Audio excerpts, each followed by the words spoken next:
السلام علیکم ورحمۃ اللہ وبرکاتہ۔ اللہم صلی علی سیدنا محمد وآلہ وعطرتہ بعدد کل معلوم لک۔ برادران اسلام، خواص سورہ احقاف۔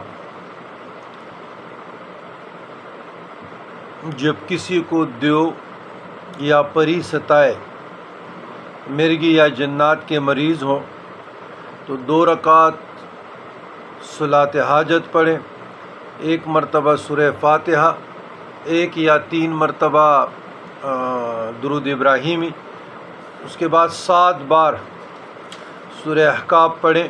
اس پر پانی دم کر کے مریض کو پلائیں، اور اس کے ایک سپرے عرق گلاب لے لے، اس پہ دم کرے، اور اس کے چہرے پہ آپ سپرے جو ہے نا کرتے رہیں، لیکن طیب طاہر ہو کر، طہارت کی حالت میں، اچھے صاف ستھرے کپڑے ہونے چاہیے، غسل ہونی چاہیے، اور کوئی بھی خوشبو آپ لگا لیں۔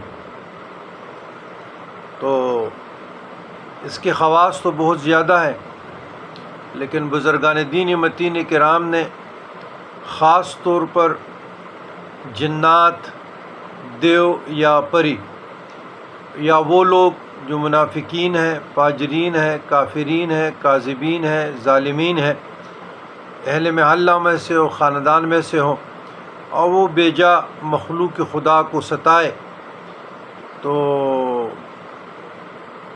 ان لوگوں سے بچنے کے لیے، پناہ مانگنے کے لیے، اور پرسکون زندگی بسر کرنے کے لیے بزرگان دین کے مجربات میں سے ہیں۔ تو اس پہ آپ لوگ عمل کیجئے گا، اور خود بھی پڑھیں، آگے بھی آپ لوگوں کو بتاتے رہیں۔ اللہم ربنا آتنا فی الدنیا حسنۃ وفی الآخرۃ حسنۃ وقنا عذاب النار۔